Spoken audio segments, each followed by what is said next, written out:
사랑하는 아부교회 초등부 친구들 반갑습니다. 우리 친구들 한 주 동안도 잘 지냈나요? 굉장히 무더운 여름이에요. 정말 막 너무 뜨거워서 전도사님은 밤에 잠을 자기도 조금 힘들 정도로 굉장히 뜨거운 날씨가 계속되고 있는데 우리 친구들 잘 지내고 있죠? 지금 아마 많은 친구들이 또 휴가도 가 있을 거고 또 해외에서 예배 드릴 수도 있고 또 캠핑장에서 아니면 여행지에서 예배 드릴 수도 있어요. 그리고 또 집에서 예배를 드리는 친구들도 있을 텐데 우리 친구들이 이렇게 무덥고 힘든 여름이지만 그래도 우리에게 날마다 베풀어 주시는 그 하나님의 은혜로 오늘도 우리가 예배하고 또 하나님의 은혜를 흡족히 누리는 그런 시간이 되길 소망합니다. 오늘도 기대하는 마음으로 우리 하나님의 말씀을 함께 듣고 또 예배하는 시간이 됐으면 좋겠습니다. 자, 그러면 우리 말씀 제목을 한번 같이 읽어볼까요? 주의 일에 더욱 힘쓰는 자. 오늘 함께 읽을 말씀은 신약성경 고린도전서 15장 58절 말씀. 그러므로 내 사랑하는 형제들아 견실하며 흔들리지 말고 항상 주의 일에 더욱 힘쓰는 자들이 되라. 자, 친구들, 전도사님이 우리 친구들에게 사진을 하나 보여줄 거예요. 자, 이것이 무엇이죠? 바로 끈 그리고 띠예요. 우리 주변에는 우리가 굉장히 끈이나 띠를 많이 쓰죠. 물건을 감는 노끈, 신발을 묶는 신발끈, 바지를 조이는 허리띠, 또 머리에 이쁘게 치장을 하는 머리띠. 자, 그런데 이런 것들보다 아주 특별한 띠가 있다고 해요. 이 띠는 세상에서 가장 긴 띠예요. 이 띠의 길이가 어느 정도냐면 무려 678km나 된다고 해요. 이 거리를 우리 친구들이 잘 가늠이 안 될 텐데 무려 서울에서 부산까지 왕복할 수 있는 정도의 거리라고 하네요. 와, 이렇게 긴 띠가 세상에 존재한다니. 그 띠가 도대체 어떤 띠일까요? 바로 이 띠는 유럽에 있는 작은 세 나라 사람들이 모여 만든 인간 띠예요. 1989년 8월 23일 에스토니아, 라트비아, 리투아니아 세 나라 사람들이 다 함께 거리로 나와 손에 손을 잡고 아주 긴 띠를 만들었어요. 50년째 자기 나라를 점령한 소련으로부터 독립하기 위해 평화 시위를 한 거죠. 이들은 무려 세 나라를 잇는 세상에서 제일 긴 띠를 만들어서 자신들의 국가와 민요를 부르며 독립을 외쳤어요. 이후에 이 나라는 어떻게 됐을까요? 아주 놀라운 장면이 전 세계에 중계가 되었고 실제 시간이 얼마 지난 후에 세 나라는 소련이라는 나라로부터 독립을 쟁취하게 됐어요. 이때 200만 명이 넘는 사람들이 인간띠 만드는 일에 동참을 했는데 세 나라 전체 인구의 3분의 1, 그러니까 3명 중에 1명이 모두 이 띠를 만드는 것에 동참했다고 해요. 나이가 많은 어른, 그리고 어린이들, 몸이 불편한 사람들을 제외하면 거의 모든 국민이 참여했다고 할 수 있어요. 각자 집안일이나 직장생활 같은 자신의 일이 있었음에도 불구하고 거리로 나와 다 함께 인간띠를 만든 거예요. 이들은 인간띠를 만드는 일에 참여함으로 자신이 이 나라의 국민이라는 것을 나타냈어요. 만약 모두가 자신의 일에만 마음을 쓰고 거리로 나오지 않았다면 아마 이 세 나라의 독립은 얻지 못했을 거예요. 이처럼 친구들, 하나님의 나라, 하나님의 일도 마찬가지예요.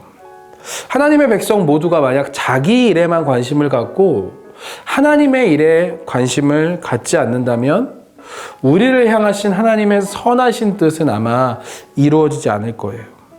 왜냐하면 하나님은 하나님의 백성을 통해 일하시기 때문이죠. 그렇다면 하나님의 백성으로 우리가 하나님 나라를 위하여 어떤 일을 할 수 있을까요? 오늘 성경을 통해 함께 살펴보겠습니다. 에스라가 바사에서 포로 생활을 하던 남왕국 유다 백성과 함께 예루살렘으로 돌아온 지 13년이 지났어요. 하지만 여전히 바사에는 고향으로 돌아가지 못하고 남아있는 백성이 있었는데 그들 중에 느헤미야라는 사람이 있었어요.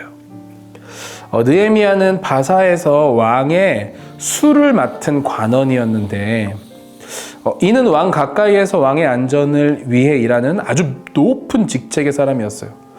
어느 날 느헤미야의 사촌 하나니가 그를 찾아왔어요. 느헤미야는 하나니를 통해 예루살렘의 소식을 듣게 되었어요. 예루살렘 성벽이 무너져 내리고 성문들은 불탄 채로 남아있으며 그곳에 있는 남왕국 유다 백성들은 어렵게 살아가고 있다는 말이었죠. 느헤미야는 이 말을 듣고 나서 너무나 슬퍼했어요. 그리고 여러 날 동안 금식하며 하나님께 기도했어요. 느헤미야가 이렇게 슬퍼한 이유는 단지 예루살렘에 있는 동포들의 처지가 딱하거나 불쌍해서 그런 느낌을 받은 것이 아니에요. 바로 예루살렘 성은 하나님이 살아계시며 하나님이 남왕국 유다 백성을 지켜주심을 나타내는 아주 중요한 장소이기 때문이죠. 실제로 주변의 다른 민족들은 초라한 모습의 예루살렘 성을 보며 하나님이 남왕국 유다 백성을 버리셨다고 조롱하며 그들을 괴롭혔어요. 느헤미야는 무너진 성벽을 다시 쌓아 하나님을 높이고 남왕국 유다 백성이 안전하게 살도록 돕고 싶었어요. 느헤미야는 간절히 하나님께 기도하고 바사 왕 아닥사스다에게 가서 이 일을 말했어요. 하나님이 느헤미야와 함께 하셔서 이 아닥사스다의 왕의 마음을 움직이셨어요. 왕은 느헤미야가 예루살렘에 가서 성벽을 쌓을 수 있도록 허락했을 뿐만 아니라 필요한 재료와 느헤미야를 지켜줄 군대도 함께 보냈어요. 예루살렘에 도착한 느헤미야는 무너진 성을 살펴본 후 백성들에게 말했어요. 여러분, 예루살렘은 폐허가 됐고 성문은 불탔습니다. 자, 이제 예루살렘 성을 다시 쌓읍시다. 그래서 이제 다시는 다른 민족에게 부끄러움을 당하지 맙시다. 이 일을 위해 하나님이 저를 이곳에 보내셨습니다. 하나님이 우리와 함께 하십니다. 느헤미야의 말을 듣고 모든 백성이 성벽을 건축하는 일에 힘을 냈어요. 자, 그런데 하나님을 믿지 않는 사람들이 이 일을 방해하기 시작했어요. 어떤 사람은 남왕국 유다 백성이 쓸모없는 짓을 한다고 조롱했고, 심지어 몰래 남왕국 유다 백성을 공격해 성벽 짓는 일을 중단시키려고 음모를 꾸민 사람들도 있었어요. 하지만 느헤미야와 백성들은 포기하지 않았어요. 하나님이 주신 지혜와 힘으로 백성들의 절반은 성벽을 지키고 절반은 성벽을 쌓으며 다시 열심히 일했어요. 결국 느헤미야와 백성들은 많은 어려움을 이기고 52일 만에 성벽 쌓는 일을 마쳤어요. 이것을 본 다른 나라 사람들은 깜짝 놀라며 놀라운 일을 이루신 하나님을 두려워했어요.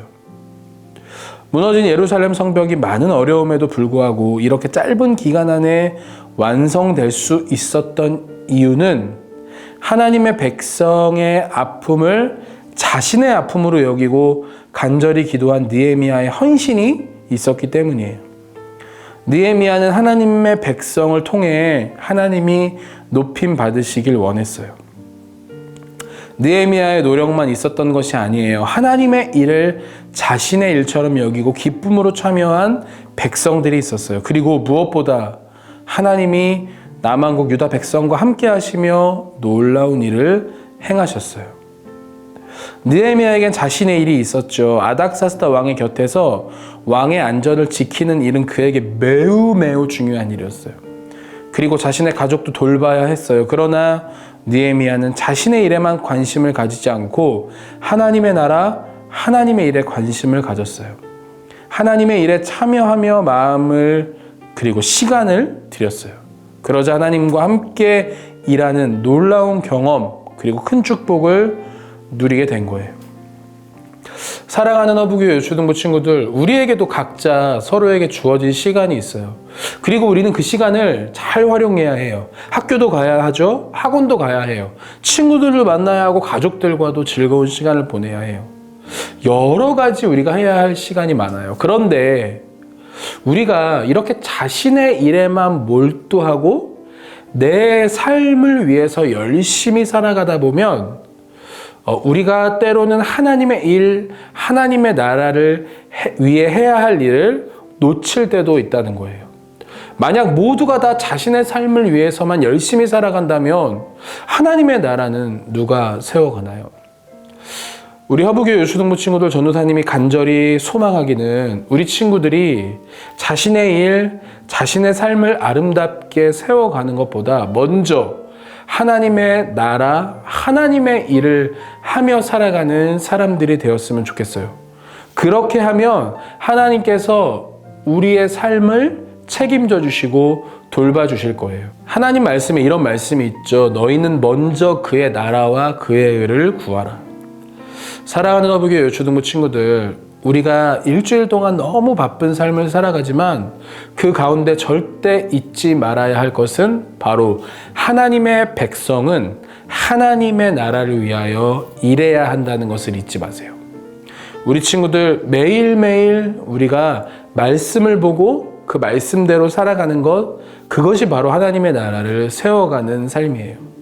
느헤미야처럼 자신의 삶을 하나님께 드려 하나님의 나라를 온전히 이루어가는 우리 모든 허브교회 요초등부 친구들 되기를 소망합니다. 함께 기도하겠습니다. 사랑이 많으신 하나님, 오늘 우리에게 귀한 말씀을 주셨사오니 이 말씀을 기억하여 오늘도 하나님의 나라와 하나님의 의를 먼저 구하는 우리 모두 되게 하여 주옵소서. 그리할 때 우리의 삶을 책임지시는 하나님을 온전히 소망할 수 있도록 우리 가운데 주의 은혜를 더하여 주옵소서. 감사드리며 예수님 이름으로 기도드립니다. 아멘.